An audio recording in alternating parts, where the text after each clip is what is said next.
ساری مشکل کو وہ آسان بنا دیتا ہے، اپنے محبوب کو نبیوں کی امامت دے کر سارے نبیوں کا وہ سلطان بنا دیتا ہے۔ امتحان لے کے ابراہیم و ذبیح اللہ کا دنبائے خلد کو قربان بنا دیتا ہے۔ حضرت موسیٰ کو دریا کے مقابل کر کے راہ دریا کو وہ آسان بنا دیتا ہے۔ السلام علیکم ورحمۃ اللہ وبرکاتہ۔ خوش آمدید میرے پیارے ساتھیوں۔ یہ اللہ تعالیٰ کی ہی شان ہے کہ وہ بے زبانوں کو بھی زبان دے کر گواہ بنا دیتا ہے۔ یہ واقعہ ہے ایک نیک تاجر، ایک قاتل اور کبوتر کے ایک جوڑے کا۔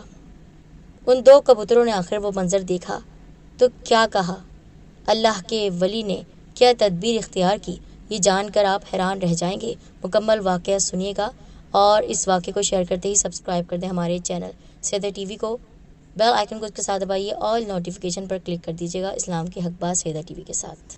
کتاب سنہرے فیصلے میں یہ واقعہ کچھ اس طرح لکھا گیا ہے۔ عراق کے ایک مشہور شہر موصل میں ایک تاجر رہا کرتا، جس کو اللہ تعالیٰ نے بے پناہ جانوروں سے اور دولت سے نوازا ہوا تھا۔ وہ مویشیوں کو بیچنے کا کاروبار کرتا، ان کو پالتا پوستا، ان کی دیکھ بھال کرتا، اچھی غذا دیتا اور حلال طریقے سے انہیں بیچ دیا کرتا۔ اس سلسلے میں کبھی ایک شہر سے وہ دوسرے شہر جاتا، کبھی یہاں سے وہاں۔ ایک بار ایسا ہوا، اس نے اپنی بکریوں کو دوسرے شہر جا کر بیچنے کا فیصلہ کیا۔ اس نے اپنے بیٹوں سے کہا کہ میں یہ بکریاں بیچنے کے لیے جا رہا ہوں۔ بیٹوں نے کہا ہم آپ کے ساتھ چلتے ہیں ابا جان۔ تو وہ کہنے لگا نہیں، اس بار نہیں، اگلی بار ضرور۔ وہ تاجر اچھی نیت کے ساتھ اپنی بکریوں کو لے کر حلب کی طرف روانہ ہوا۔ یہ اس وقت کی بات ہے جب ابھی شام اور عراق کی سرحدی حدود علیحدہ نہیں ہوئی تھی۔ حلب کے بارے میں آپ کو بتا دوں کہ تاریخ دان کہتے ہیں کہ دنیا کے قدیم ترین بہت پرانے شہروں میں سے ایک ہے اور آج کل شام کا شہر ہے۔ وہ تاجر اس جگہ پہنچ چکا تھا۔ کچھ دن کے لیے اس نے قیام کیا۔ وہاں پر مویشیوں کا ایک بہت بڑا میلہ لگا ہوا تھا۔ اس نے اپنی بکریاں جلد ہی فروخت کر دیں اور بہت ساری رقم کما کر واپس اپنے شہر موصل کی طرف وہ جانے لگا۔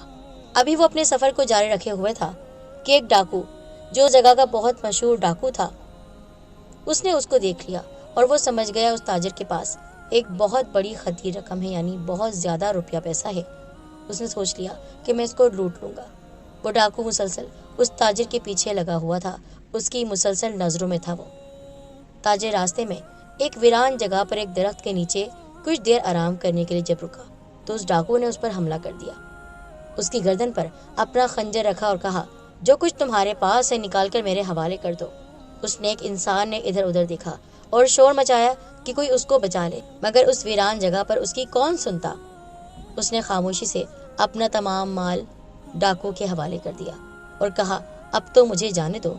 مگر وہ ڈاکو، اس کی نیت بدل چکی تھی۔ اس نے کہا نہیں، میں تجھے مار ڈالوں گا۔ تاجر نے کہا تم نے میرا تمام مال لے لیا ہے، اب تمہیں میری جان سے کیا غرض ہے؟ میرے چھوٹے چھوٹے بچے ہیں، میرے اوپر رحم کھاؤ، مجھے قتل نہ کرو۔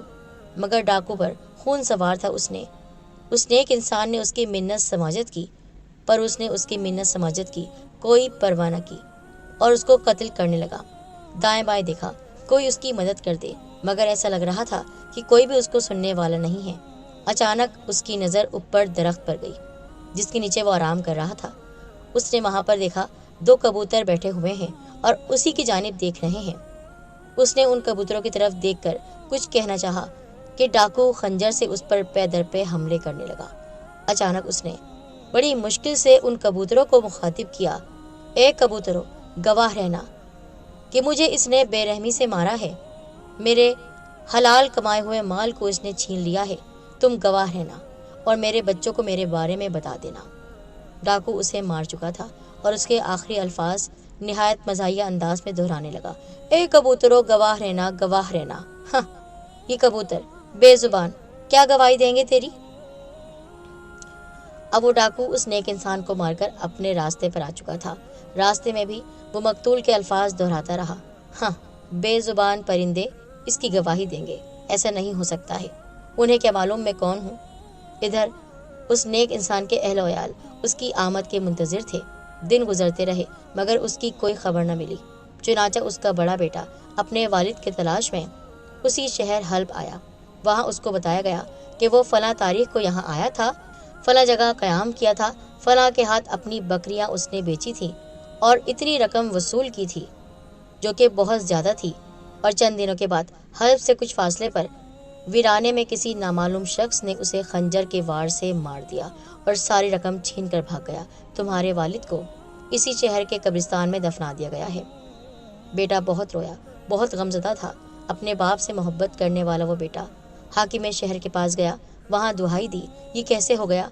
मेरा बाप तो यहाँ पर कारोबार के सिलसिले में आया था, बकरियों को बेचता था और उसके पास जो रकम थी वो रकम भी ना मिल सकी। रकम का गम नहीं पर बाप के जाने का गम है। ऐसे कैसे आपके शहर में कोई अजनबी आता है और किसी को मारकर चला जाता है? क्या आपके पास कोई पकड़ने वाला नहीं? हाकिम शहर ने उसकी बात न सुनी। वो रो रो कर वहाँ से काजी के पास पहुँचा। काजी ने भी उसकी कोई मदद न की। अब वो अपने वालिद के उन दोस्तों के पास गया जिनके हाथों उसने अपनी बकरियां बेची थी। उसके दोस्त कहने लगे, ये बात तो सच है कि उसने रकम जमा की और रकम लेकर अकेले निकल पड़ा, पर बताओ कौन गवाही देगा? क्योंकि वो तो तन्हा था, उसके साथ कोई भी नहीं था। शायद वो अगर किसी के साथ होता भी तो उसको भी मार दिया जाता। बड़ी बेदर्दी से उस कातिल ने उसको कत्ल किया है और वहाँ से जा चुका है। हम नहीं ढूंढ सकते हैं उसको। नतीजा कुछ भी नहीं था। कातिल ने कोई निशान भी नहीं छोड़ा था। वो मायूस होकर वापस अपने शहर मौसल आ गया।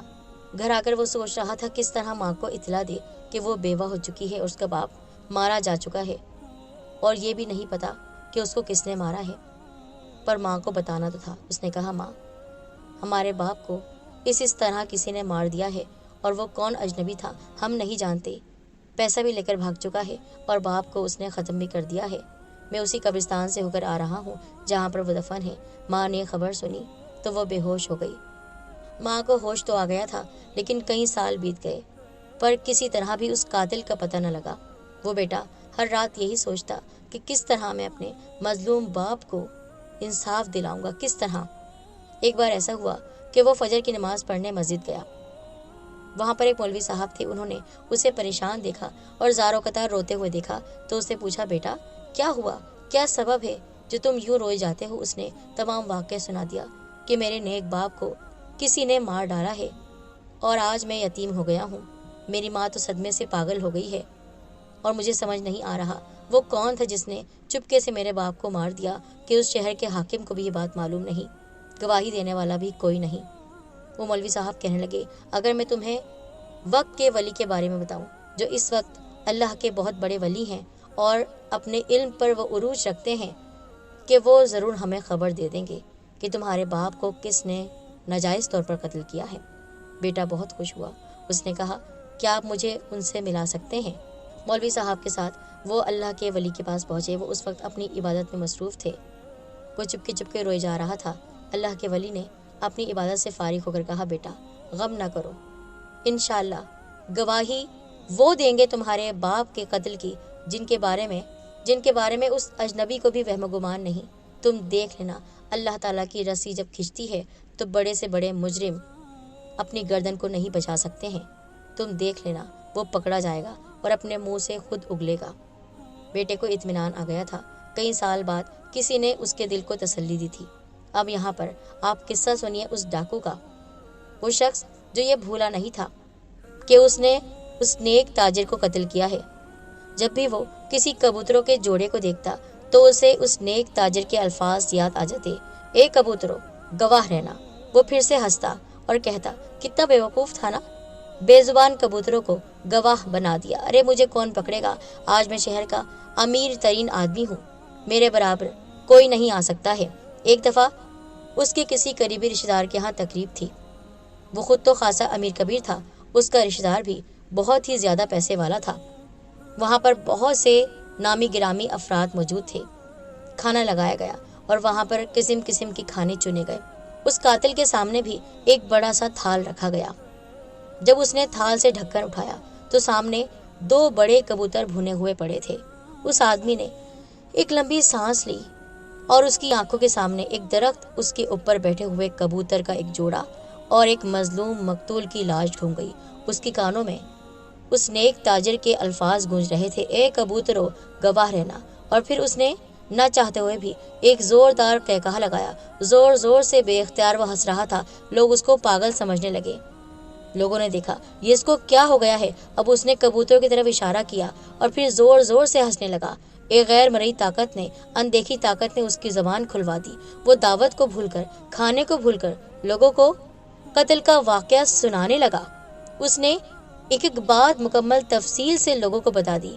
उसकी जबान ने कोई चीज न छोड़ी। लोग मबहूत होकर हैरत ज़दा उसकी दास्तान सुन रहे थे। जैसे ही उसने अपने राज को अपने मुंह से खोला, उसे एहसास हुआ कि मैंने ये क्या गलती कर दी है। बरसों से जिस वाक़े को लोग भूल चुके थे और किसी को पता ही नहीं था कि मैंने उस ताजिर को मारा है, और मुकदमा बंद हो चुका था। यहाँ तक कि काजी ने भी अपना हाथ हटा लिया था और खुद मैंने चर्चा कर दिया इस बात का, मगर अब तीर कमान से निकल चुका था। चंद घंटों में पूरे हल्ब में ये वाकया हर शख्स की जबान पर था। हल्ब के हाकिम को भी इत्तला मिल गई। उसने फौरन उस कातिल को गिरफ्तार करने का हुक्म दिया। उस दावत में शरीक लोगों को गवाही के लिए तलब किया गया। उन्होंने अपने अपने बयान दिए। मुजरिम को बुलवाकर गवाहों के बयानात सामने रखे गए। उसके पास एतराफ़ के सिवा कोई चारा नहीं था जिसने खुद अपने मुंह से उगला हो। जाहिर सी बात है, अब वो कैसे ये कह सकता था कि मैंने ये नहीं कहा। काजी ने मुजरिम को फांसी की सजा दी। फांसी से एक दिन पहले मुजरिम से उसकी बीवी ने अलविदाई मुलाकात की और उससे पूछा कि जब इतने बरसों से तुम्हारे इस जुर्म पर पर्दा पड़ा हुआ था, मैं भी नहीं जानती थी, तो फिर कैसे तुमने इस राज को फाश कर दिया। उसने जवाब दिया, मुझे नहीं पता। मुझे ऐसा लगा एक बुजुर्ग हस्ती मेरे सामने है। बहुत नूरानी चेहरा था। वो मेरे सामने आए और उन्होंने न जाने क्या पढ़कर मेरे मुंह पर दम किया कि मैं उसी वक्त बोलने लगा। मैंने वो सब बोला जिसको ना कहने की मैंने कसम खाई थी। अगले दिन सुबह सवेरे उसकी फांसी के मंजर को देखने के लिए बेशुमार लोग जमा थे। उनमें उस ताजिर का, नेक ताजिर का बेटा भी था। उसे मालूम हो गया था कि कातिल गिरफ्तार हो गया है, उसे पकड़ा जा चुका है। वली वक्त ने जो कहा था वो बात सच साबित हो चुकी है। लेकिन अभी एक हैरत ज़दा मंजर बाकी था जो सब ने अपनी आंखों से देखना था। जब उसकी गर्दन में रस्सी डाल दी गई तो उसने कहा, लोगों, मेरी ज़बान से अल्फाज नहीं निकले थे, बल्कि वो कबूतरों की ज़बान से निकले थे। वो दो कबूतर जो उस दरख्त पर मौजूद थे, जो मुझे मारते हुए देख रहे थे, उस नेक इंसान को वो देख रहे थे, और वही दावत के रोज़ मेरे सामने थाल में पड़े हुए थे, भुने हुए।